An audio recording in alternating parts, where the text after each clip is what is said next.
Baba Saheb doctor Bhimrao Ambedkar ji की 134वीं जन्म जयंती पर आप सब बहुजन समाज के और आदिवासी समाज आज हम सब लोग मिलकर के इनकी जन्म जयंती मना रहे हैं। इस कार्यक्रम में आदिवासी समाज के दलित, शोषित, वंचित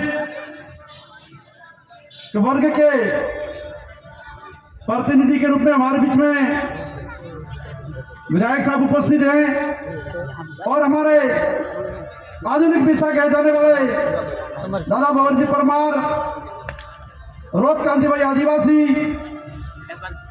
और दादा मोहन जी रोत और बहुजन समाज के बहुत सारे सभी अपनी अपनी संगठन के प्रतिनिधि के रूप में हमारे बीच में आज उपस्थित हैं। मेरे से पूर्व आए वक्ता इन्होंने बाबा साहेब के ऊपर प्रकाश डाला, इनके जीवनी के ऊपर प्रकाश डाला, उनके कार्यों के ऊपर प्रकाश डाला। सबने अपनी अपनी बात रखी। हम सब मिलकर के आज जन्म जयंती मनाने एकत्रित हुए हैं, मना रहे हैं। 134वीं जन्म जयंती है। आप सब जानते हैं कितने समय से आप मना रहे हैं, हम सब लोग मिलकर मना रहे हैं। लेकिन जो बाबा साहेब का संघर्ष था, उनके जो सपने थे, उनका जो उद्देश्य था, उनका जो लक्ष्य था, जो जिस मुहिम को लेकर वो चले थे, वो पत्रकार है। क्या उन मुहिम पर, उनके सपनों पर, उनके उद्देश्यों और उनके लक्ष्यों को प्राप्त करने में, इनके सफलता दिलाने में हमारा थोड़ा सा भी अंश हम दे पा रहे हैं। हमें विचार करना पड़ेगा कि जन्म जयंती मना लेने से, रैलियां कर लेने से, बाबा साहेब को याद कर लेने से हमारे साथ जो अन्याय, अत्याचार, शोषण जो हो रहा है वो रुकेगा या नहीं, इस बात पर हमें विचार करना पड़ेगा। बड़ी बड़ी सभाएं हम कर लेंगे। आज हम एससी समाज सारे लोग एक पंडाल के नीचे बैठे हैं। आज इस पंडाल को लेकर मुझे चिंता है। हम बात कर रहे हैं बाबा साहब की सपनों को, उनके मार्ग पर चलने की, इनके उद्देश्य और लक्ष्य पूरा करने की, लेकिन कितने लोग हम यहाँ उपस्थित हुए हैं उस बात पर भी चर्चा करनी चाहिए। जब वो दौर था, उस दौर में बाबा साहब अकेले लड़े थे, उनके साथ में जयपाल सिंह मुंडा ने भी अपना कंधे से कंधा मिलाकर साथ दिया था। आज इनको भी मैं याद करना चाहूंगा। उस दौर था, विकट परिस्थिति थी, उस परिस्थिति में उनका जितना साथ सहयोग मिला, उन साथियों ने मिल करके, लड़ करके हमारे समाज के लिए, हमारी आने वाली पीढ़ी के लिए उस समय उन्होंने सोचा और आज तय करके हमारे लिए लड़े और संविधान लिखा और हमारे लिए अधिकार और प्रावधान बनाकर गए। और उन प्रावधानों को आज हम धरातल पर लागू करा पा रहे, नहीं करा पा रहे। उनके जो सपने हैं, उन सपनों को पूरा करने के लिए, और उन्होंने एक शब्द कहा था कि मैं बहुजन समाज, शोषित, वंचित, पीड़ित आदिवासी समाज के लिए कुछ देकर जा रहा हूं, उनको एकता के सूत्र में बांधने का प्रयास करके जा रहा हूं। ये एकता के सूत्र में बनते हैं या नहीं बनते हैं, वो सपना देखा था, इन्होंने संकल्प लिया था। आज वर्तमान में हम देख रहे हैं। मेरे से पूर्व वक्ता आए थे साथी, जिन्होंने एक बात रखी थी कि हमारी एकता नहीं बन पा रही है, हम एक हैं यानी एक हो पा रहे, नहीं हो पा रहे। तो हमें सवाल है, ये हमें सोचना पड़ेगा कि आखिर में एससी के ऊपर अत्याचार हो रहा है, एसटी के ऊपर अत्याचार हो रहा है, ओबीसी के ऊपर हो रहा है, और अन्य जो भी शोषित वंचित वर्ग है सबके ऊपर अन्याय अत्याचार हो रहा है। सब आप मारे जा रहे हैं, लेकिन सबकी समस्या एक प्रकार की है, लेकिन आपस में मिलना नहीं चाह रहे हैं। और जब तक आपस में मिलेंगे नहीं, इनके समस्या का समाधान नहीं होगा। और एक बात और कही थी उन वक्ताओं ने, गरीबों, वंचितों और शोषितों और आदिवासियों का अत्याचार, अन्याय हो रहा है और सरकार हमारी बात को सुन नहीं रही। वही बाबा साहब की बात को याद करूंगा। पुनः फैक्ट करार में अभी हमारे वक्ता ने बताया था, उस समय दोहरी मतदान प्रणाली थी, हमें चयन करने का भी अधिकार था और चुनने का भी अधिकार था। उस अधिकार को खत्म करवाया। वो कौन लोग थे, उस चीज को भी हमें याद करना पड़ेगा।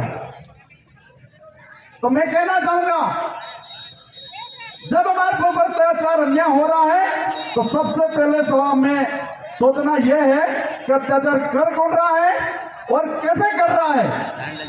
उसके पास में ऐसी क्या शक्तियां हैं जिससे हमारे ऊपर अत्याचार हो रहा है। इसीलिए जब तक यह बहुजन समाज एक नहीं होगा और आपको एहसास नहीं होगा कि इनको साथ जो पीड़ा हो रही है वो पीड़ा मेरे साथ भी हो रही है और उनके साथ भी हो रही है, तो पीड़ित व्यक्ति मिलकर के अगर एक नहीं होंगे, एक साथ एक जाजम पर नहीं आएंगे, एक साथ लड़ करके खड़ा नहीं होंगे, तब तक आपकी समस्याओं का समाधान नहीं होना है। अब यहाँ बात चल रही थी, यहाँ बात हम बाबा साहब अम्बेडकर को याद करेंगे, जयंती मनाएंगे, माला पहनाएंगे और फोटो खिंचवा के चले जाएंगे। राजनीति की बात नहीं होनी चाहिए, यह भी चर्चा यहां से हुई, लेकिन मात्र जन्म जयंती और माला पहनाने से बाबा साहेब को हमने माला पहना दी, आत्मसंतुष्टि आपकी हो जाएगी। हमने जन्म जयंती मना ली है, ये आत्मसंतुष्टि हो जाएगी, लेकिन उनके कर्म अनुसार इन्होंने जो उद्देश्य लिया था उस पर वर्तमान लड़ने की जरूरत है। तो मैं आप सभी साथियों से कहना चाहूंगा, उस दौर में वो अकेले थे, अब में इन्होंने इतना बड़ा संघर्ष किया है, इतना बड़ा संविधान लिखा है और संविधान लिख करके हमारे भरोसे छोड़ करके गए हैं। उस संविधान में जो प्रावधान है हमारे, जो हमारा मालिकाना हक है, उन हकों को प्राप्त करने की और इस संविधान को सुरक्षित संरक्षित करने की जिम्मेदारी हम लोगों पर छोड़ के गए हैं। तो संविधान को सुरक्षित करने का जब लोकतंत्र पर भी हमला होता है, उस समय हम बहुजनों को एक होने की जरूरत है। ये बाबा साहब ने एक शब्द कहा था, बहुजन का बड़ा तब तक नहीं हो सकता जब तक सत्ता के मंदिरों में आपके अपने लोग नहीं भेजोगे। ये मैं नहीं कह रहा हूं, बाबा साहब कहा के गए उस दौर में, उनको पता था ये संगठन का नेतृत्व कर लेंगे, समाज का नेतृत्व कर लेंगे, लेकिन दौर आएगा लोकतंत्र का, तब उनका नेतृत्व कौन करेगा। इसलिए इन्होंने पूर्व ही आगाह कर दिया था कि जब तक सत्ता के मंदिरों में आपका अपना व्यक्ति नहीं भेजोगे, आपकी बात रखने वाला व्यक्ति नहीं जाएगा, आपका प्रतिनिधि नहीं पहुंचेगा, तब तक अपने समाज का, आपके समाज का भला नहीं होने वाला है। इसलिए हम लोग आज जन्म जयंती मना रहे और मेरे जो युवा साथी आए हैं उनसे मैं कहना चाहूंगा, बाबा साहब ने हमारी उम्र, उसी उम्र की दौर में इन्होंने इस समाज के लिए इतना बड़ी उपलब्धि देके गए हैं, इतना बड़ा संघर्ष करके एक बड़ा संविधान देके गए हैं। तो हम लोगों की जिम्मेदारी बनती है, हमारे वडील साथी बैठे हैं, वरिष्ठ बैठे हैं, माता बहनें बैठी है, आपके साथ सहयोग से हम जो युवा लोग हैं इस समाज की दिशा और दिशा बदलने का काम हम लोग करेंगे।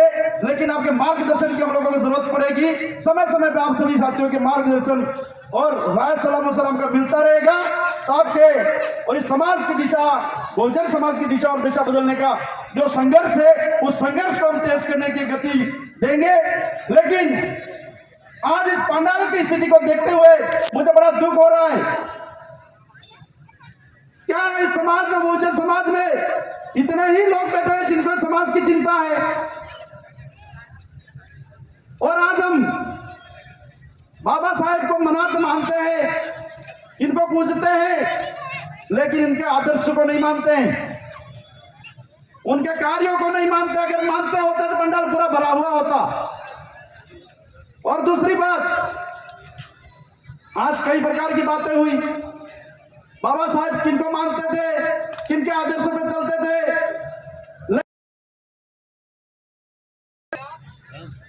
इसलिए आदिवासी और हमारे क्षेत्र में दबी कुचली जो वर्ग है उनका उत्थान उद्धार करना है, उनका अगर भला हमें करना है, और हमारे समाज को सुरक्षित करना है और हम सब लोगों को स्वाभिमान की अगर जिंदगी जीनी है तो हमें एकता के सूत्र में बनना पड़ेगा। अपना अपना झंडा डंडा हर चीज छोड़ करके, अपना निजी हित छोड़ करके हमें सार्वजनिकता की ओर आगे बढ़ना होगा और एकता के सूत्र में बन करके हमारे समाजों का हम भला कर सकते हैं। तो मैं यही से आह्वान करना चाहूंगा,